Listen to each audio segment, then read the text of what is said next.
Oke, bismillahirrahmanirrahim. Assalamualaikum warahmatullahi wabarakatuh. Ya, salam sejahtera bagi kita semuanya. Ya, pertama-tama saya ingin mengucapkan terima kasih ya kepada kalian karena kalian masih mau ya mengikuti pembelajaran biologi walaupun gak pakai Zoom ya. Yang kedua, saya ingin mengucapkan permohonan maaf karena Zoom saya bermasalah ya.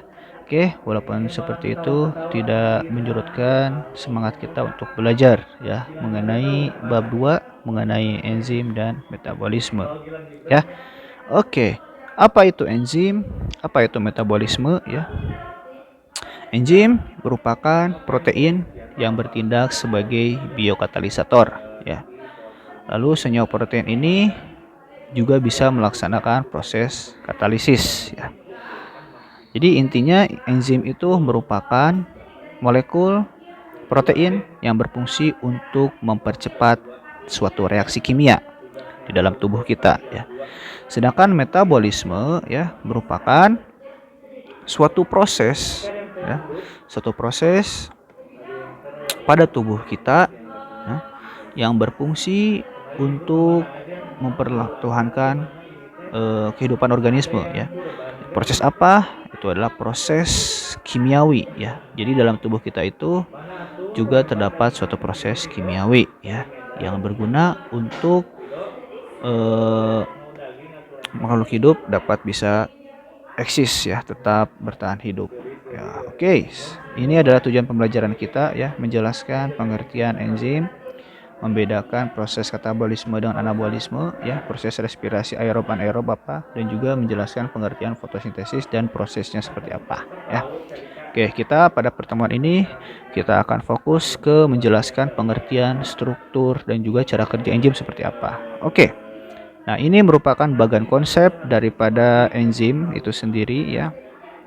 Jadi seperti yang tadi saya sebutkan bahwa proses metabolisme itu dia memerlukan suatu molekul yang mempercepat proses kerjanya ya, di mana molekul tersebut adalah enzim ya. Ini disusun oleh apoenzim, oleh kofaktor ya. Juga apa saja pengertiannya, apa saja fungsinya akan kita bahas nanti di slide selanjutnya. Oke, jadi itu ya. Jadi proses metabolisme itu merupakan proses kimiawi yang membutuhkan suatu senyawa molekul yang berfungsi untuk mempercepat proses reaksinya ya. Proses molekul tersebut disebut sebagai enzim. Oke. Selanjutnya, nah ini ya, ini ada beberapa mind mapping ya yang mempermudah kalian ya. Jadi seperti yang saya sebutkan tadi bahwa enzim itu merupakan protein yang bertindak sebagai biokatalisator ya.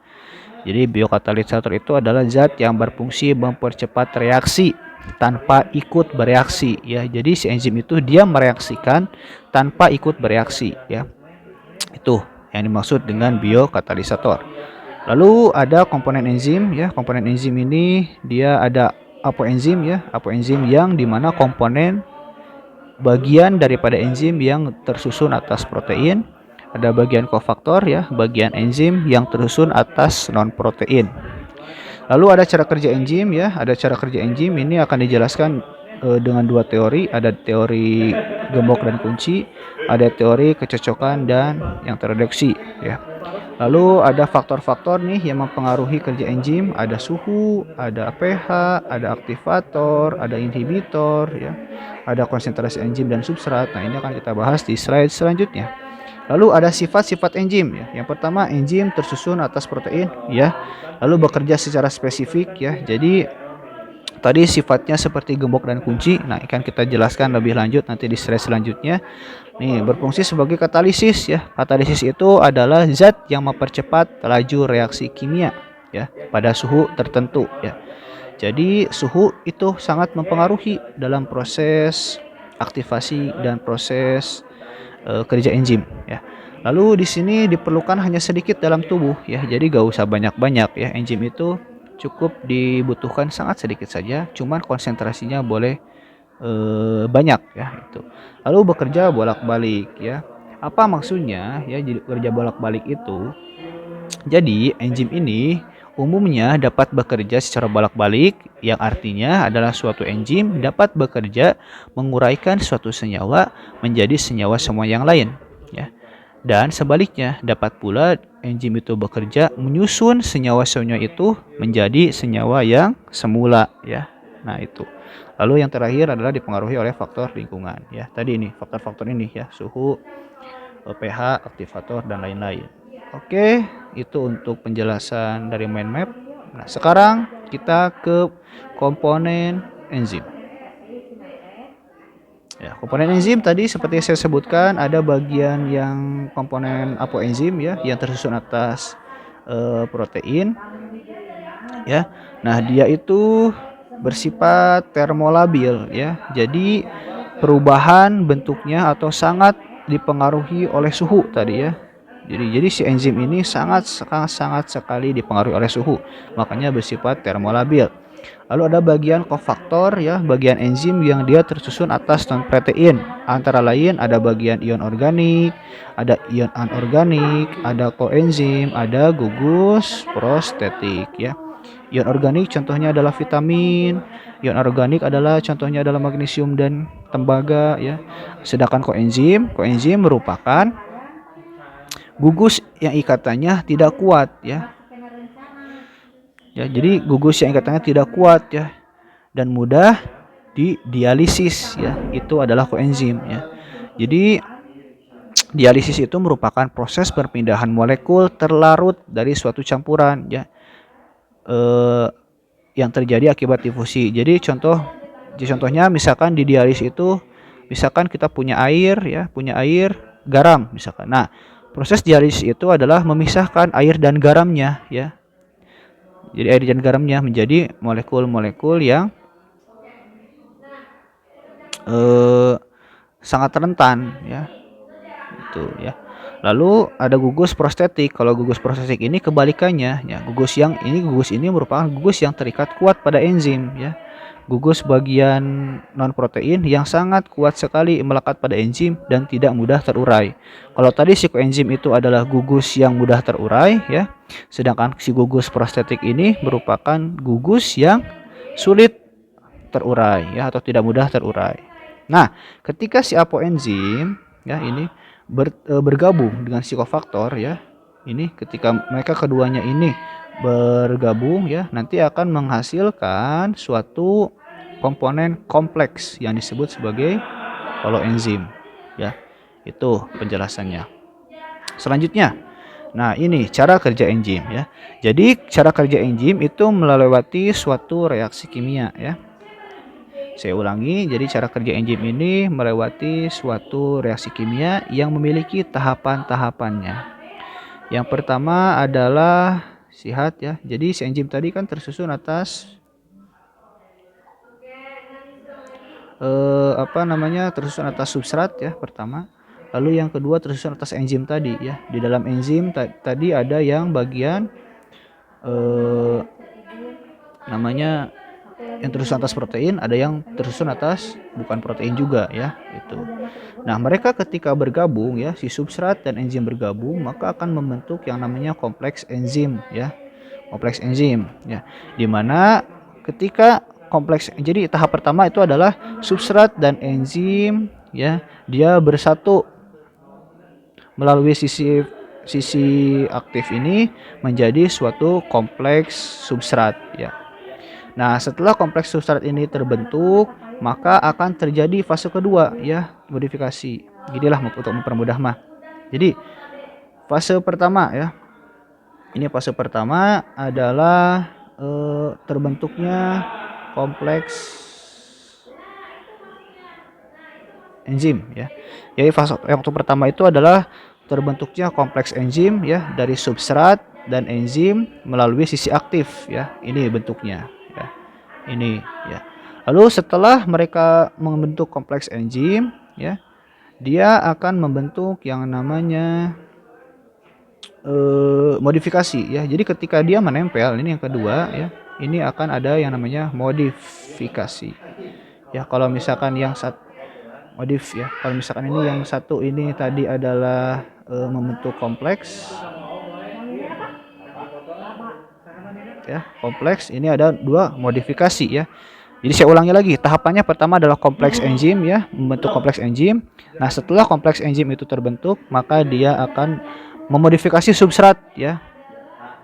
Ya, memodifikasi substrat tersebut menjadi suatu produk ya, hingga produk tersebut tahap ketiga adalah lepas ya, dilepaskan. Ya, dilepaskan ya, itu. Jadi tahap pertama itu adalah membentuk kompleks enzim, yang kedua adalah terjadinya modifikasi, yang ketiga adalah si produk dilepaskan ya. Nah, pada teori gembok dan kunci ini ya, kerja enzim teori gembok dan kunci ini yang dicetuskan oleh Emil Fisker ya. Dia enzim tersebut bersifat yang namanya spesifik ya. Jadi hanya substrat yang tertentu saja yang bisa maaf kebalik ya. Jadi hanya enzim yang memiliki bentuk tertentu saja ya yang dapat ditempeli oleh si substratnya. Jadi mekanismenya kayak lumbang dan kunci. Kalau kuncinya ibaratnya ada sedikit perbedaan saja, maka tidak akan bisa masuk ke dalam si lubang kuncinya atau lubang gemboknya ya. Jadi dia tuh harus tepat, pas dan juga efisien ya, tidak boleh ada perbedaan. Makanya pada teori gembok dan kunci ini enzim bersifat spesifik ya. Oke. Lalu yang kedua ada cara kerja enzim dengan menurut teori kecocokan yang terinduksi ya. Ini dicetuskan oleh Daniel Koslan ya, mengatakan bahwa ternyata sisi aktif enzim itu dia bisa bersifat fleksibel ya, bisa berubah bentuk sesuai dengan si substratnya. Misalkan tadi si bentuk enzim, sisi aktif enzimnya ini kan melengkung-melengkung ya, lihat ya, melengkung-melengkung. Tapi ketika si substratnya ini misalkan ada yang agak runcing-runcing, ternyata si enzim juga nanti ketika berikatan bisa menyesuaikan bentuknya ya menjadi runcing, sehingga proses modifikasi si substratnya ini dapat dilaksanakan ya. Nah, ketika proses modifikasi substrat telah dilaksanakan, nanti akan berakhir produknya dilepaskan. Nah, si bentuk si enzimnya yang tadinya dia cekung-cekung ini bisa berubah menjadi agak lancip-lancip. Nah, itu ya. Jadi ternyata selain si enzim itu bersifat spesifik, ada juga enzim ya, si bagian sisi aktifnya yang bersifat fleksibel. Jadi berubah bentuk sesuai dengan substratnya, itu ya. Maha besar Allah ya, bahwa tidak semuanya spesifik, ada juga enzim yang bersifat fleksibel ya. Bukan enzimnya yang fleksibel, tetapi si sisi aktifnya ya, si proteinnya. Oke, itu adalah teori kedua ya, teori kecocokan yang tereduksi. Lalu selanjutnya adalah faktor-faktor yang mempengaruhi ya kerja enzim. Yang pertama ada suhu, pH, aktivator, inhibitor, konsentrasi enzim dan konsentrasi substrat. Oke, faktor yang mempengaruhi kerja enzim pertama adalah suhu ya. Seperti yang saya sebutkan tadi bahwa suhu merupakan ya faktor yang sangat mempengaruhi kerja enzim ya, karena si enzim ini dia memiliki yang namanya suhu optimal ya. Apa misalnya suhu optimal? Misalkan suhu optimalnya di sini adalah 35 derajat ya Celcius. Nah, ketika ya misalkan si enzim tersebut ya menempati suatu wilayah yang suhunya 0 derajat Celcius, maka enzim tidak akan bisa bekerja. Begitu halnya pula apabila si enzim ditempatkan pada suhu yang 70 sampai 60 derajat Celcius, maka kerja enzim tidak akan bekerja dengan baik ya. Kenapa? Karena si enzim itu memiliki suhu optimalnya sendiri. Ya. Kenapa seperti itu? Kalau misalkan ya suhunya rendah, maka akan terhambat reaksinya.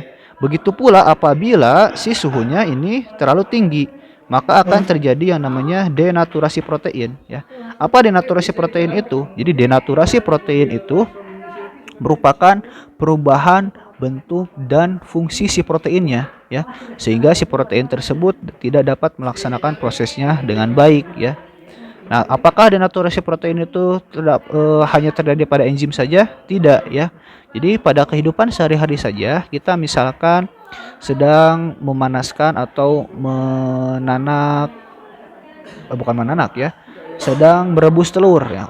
Apabila si telur tersebut terlalu panas ya, di suhunya misalkan 100 derajat Celcius, ini akan merusak juga proteinnya ya. Kandungan gizi atau kandungan protein yang terdapat pada telur itu akan berkurang. Nah, itu juga terjadi proses denaturasi ya. Jadi ingat bahwa si enzim memiliki suhu optimalnya sendiri yang dimana berbeda dengan enzim-enzim yang lainnya.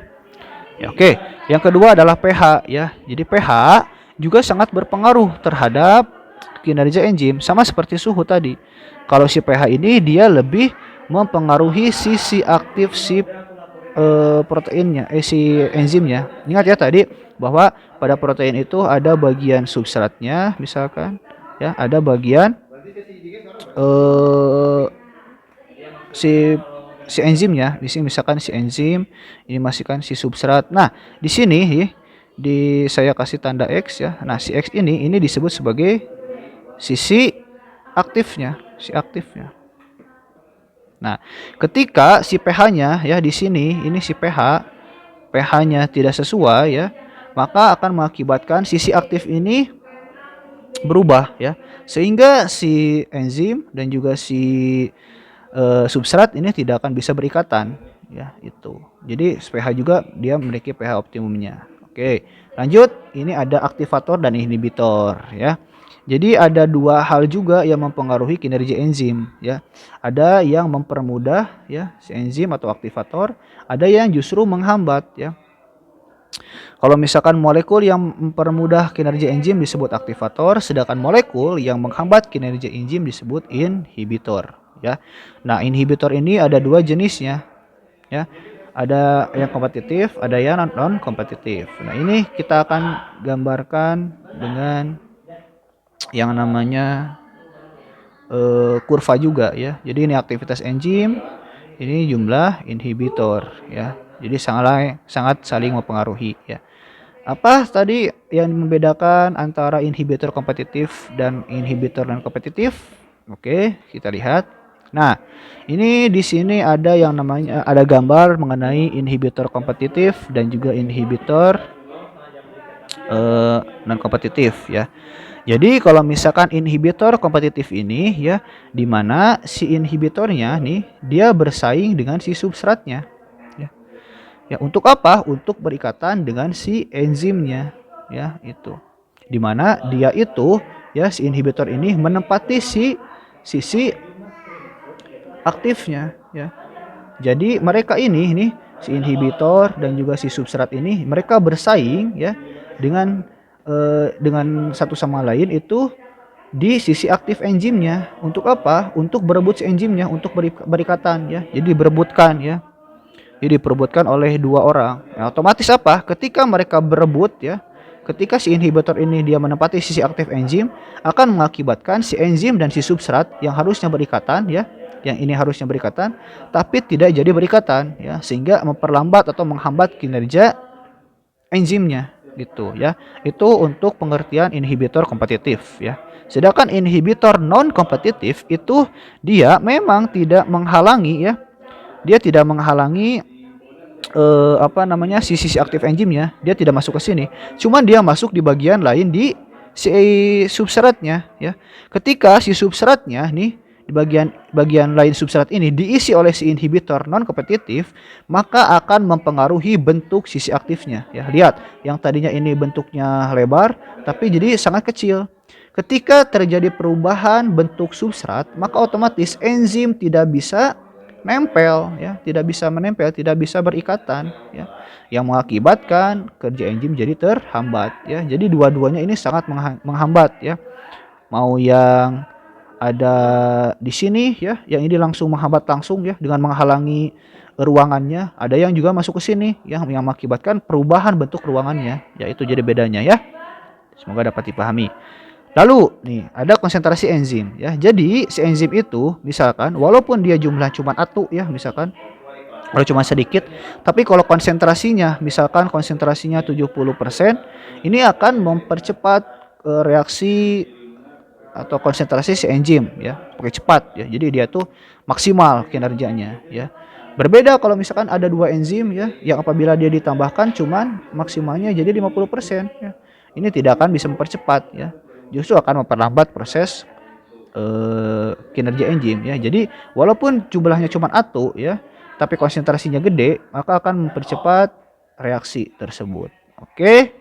Lalu selanjutnya ada konsentrasi substrat. Nah, ini berbeda. Kalau tadi konsentrasi enzim itu semakin gede konsentrasinya, dia akan mempercepat juga proses reaksi. Nah, kalau misalkan pada konsentrasi substrat ini, dia itu memang ya awalnya dapat meningkatkan ya aktivitas si enzimnya, tetapi apabila dia telah mencapai kecepatan ya, dia telah mencapai kecepatan maksimalnya kecepatan maksimal dia misalkan 70 km per jam misalkan ya, 70 km per jam misalkan ya.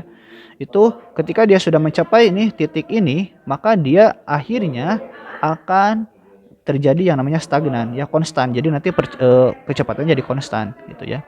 Jadi beda dengan si enzim yang semakin tinggi konsentrasi semakin cepat. Tapi kalau misalkan si substrat ini apabila dia sudah mencapai kecepatan maksimal, maka kecepatannya akan menjadi konstan. Tuh ya. Oke, selanjutnya adalah ATP ya. Jadi aktivitas enzimatik ini ya, aktivitas metabolisme ini sangat dipengaruhi oleh yang namanya keberadaan si ATP ya.